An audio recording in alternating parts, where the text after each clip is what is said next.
చెప్పేవాళ్ళు లేరు. ఇంతమందిలో ఉన్నారు, ఒక్కరన్నా వింటారా?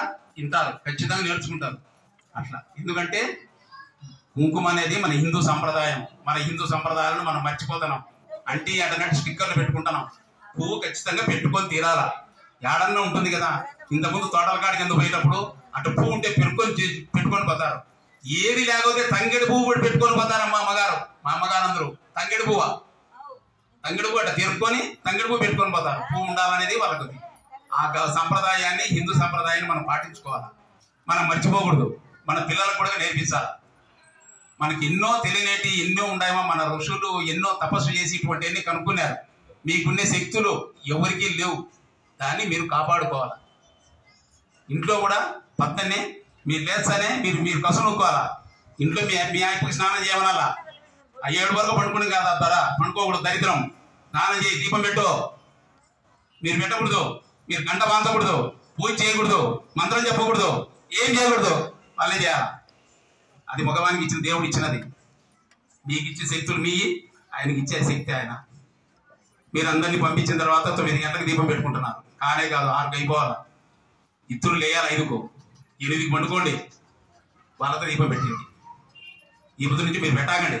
మేము పెట్టాం, నీకే దరిద్రం అని చెప్పు. నీకు డబ్బు రాదు, నువ్వే దరిద్రం అనిపించామని చెప్తే పెడతారు గడ్డి తింటా. అది నిజం. నేను చెప్పేదంతా సత్యం అని నవ్వుతా చెప్పలేదు. ఈ విధంగా చేయండి. ఆడవాళ్ళు మగవాళ్ళని దీపం పెట్టమనండి. సాయంత్రము ఆయనకు అబ్బదు కాబట్టి ఓన్లీ మీరు దీపం పెట్టండి అంతే. సాయంత్రం కాళ్ళు ముంగడుకొని దీపం పెట్టండి. ఎన్ని కాదు చెప్తున్నా, ఎన్ని సంప్రదాయాలు ఉన్నాయి. మీరు జాగ్రత్తగా కాపాడుకుంటే మీ జీవితాలు కూడా గట్లే ఉంటాయి. మనం చూసి మా అమ్మ ఇట్లుందని మన పిల్లలు అట్టే తయారవుతారు. ఆడపిల్లలు అట్టే తయారవుతారు. మన పిల్లలు అట్టే తయారవుతారు. అసలు ఇప్పుడు రామాయణం, భారతము, గణపతి ఇవన్నీ పేర్లు కూడా తెలియదమ్మా మన పిల్లలకు. చదువు చదువు చదువు చదువు చదువు చదువు అని పరిగెత్తి పిల్లలను రుబ్బి పెడతారు. ఏమైతుందమ్మా చదవాలి. చదువుకుంటాడు చదివేవాడు ఎట్లయినా. ఎన్ని నేర్చుకోవాలి ఫస్ట్, ఎన్ని నేర్చుకోవాలి. మనం నేర్చుకోకపోతే ఎట్లా? సంప్రదాయం, రామాయణం, భగవద్గీత ఏమి శ్లోకాలు. ఇప్పుడు పిల్లలు గిన్నీస్ బుక్లు ఎక్కుతున్నారు. 300 శ్లోకాలు భగవద్గీత శ్లోకాలు చెప్తున్నారు పిల్లలు. 6 ఏళ్ళు 7 ఏళ్ళ పిల్లలు చెప్తున్నారు. అట్లా నేర్పిస్తాం, వాళ్ళ తల్లిదండ్రులు నేర్పిస్తున్నారు. అట్లా మనం కూడా మన పిల్లలను తీర్చిదిద్దాలి. 24 గంటలు సెల్లులు, టీవీలు ఎన్ని మర్చిపోయి పిల్లలను మాత్రం కూర్చోబెట్టి ఇది నేర్చుకో. మనం నేర్చుకొని వాళ్ళకి నేర్పియాలి. రామాయణము, భారతము, భాగవతం, రాముడు, శూర్పకర్ణ, రావణాసురుడు ఎవరు వీళ్ళంతా ఇట్లా వచ్చినారు. ఏమి పుట్టకాలు కాదమ్మా, ఎన్ని సాక్ష్యాధారాలు ఉంటాయి. అందరూ అంటాడు రాముడు లేడు, కృష్ణుడు లేడు, ఎవరు లేరు, అందరూ ఉండాలి. అన్ని జరిగినాయి.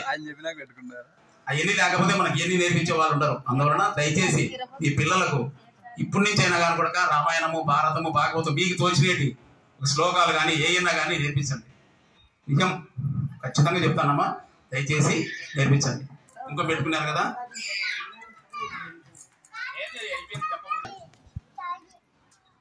ఒక తల్లికి కోడలు, ఒక నాన్నకు బిడ్డ, ఇంతవరకే అణిగి ఉండాలి.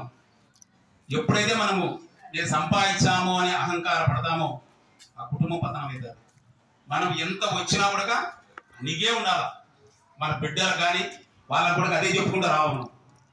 ఫోన్ చేసి నీకు ఇంత జీతం వస్తుంది, ఇదేం చేస్తున్నారు, మెత్తమామ ఏం చేస్తున్నారు, నీ భర్త ఏం చేస్తున్నాడు, ఇవన్నీ మనం చెప్పకూడదు. వాళ్ళకు ఏమో అనవసరమైంది. వాళ్ళ కుటుంబం ఇచ్చినాము, వాళ్ళు బుద్ధి ఉన్నట్టు చేసుకోవాలి. మనకు సంబంధం ఏంది? ఏమా తిన్నావా, బాగున్నావా, ఆరోగ్యం బాగుంది, 2 మాటలే మాట్లాడాలి. సంసారాలు నాశనం అయిపోయేదానికి కారణం ఏమంటే తల్లి. కూతురుని అత్తగారిని పంపించిందని మనకేం పనింది? గంటకోసారి ఫోన్ ఎందుకు చేస్తున్నాం మనం? అవసరమే లేదు. తండ్రి చేయడు అది. ఏమో పాప పడిపోయిందా, అన్నం తిన్నావా, అల్లుడు ఎక్కడ పోయినాడు, ఈ 2 మాటలు అడుగుతాడు తండ్రి.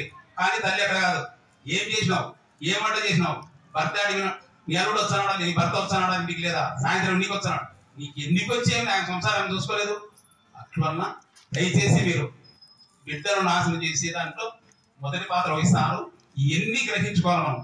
ఈ పూజలు ఇవన్నీ సెకండరీ.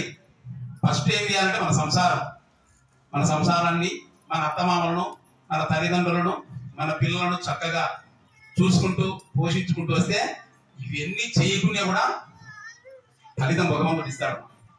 ఎందుకంటే జాగ్రత్తగా గ్రహించి మీ సంసారాల్లో మీ జీవితాన్ని కాపాడుకోండి. తల్లిదండ్రులను కానీ పెద్దలను కానీ గౌరవించాలి. వినయ విధేయతలు ఎక్కడ ఉంటాయో అట్లా ఇంతే. ఎటువంటి వాడైనా కూడా ఇట్లున్నామనుకో అప్పుడు పైకి వస్తాం. నా కూతురుకు 1,50,000 జీతం వస్తుంది. ఇప్పుడు కూడా ఎప్పుడే కానీ అహంకారం కానీ వాళ్ళ అత్తమామను చూసుకోవడం కానీ నేను ఇదే చెప్తానంట. జాగ్రత్తగా ఉండాలమ్మా, నీ జీవితం జాగ్రత్తగా చేసుకో.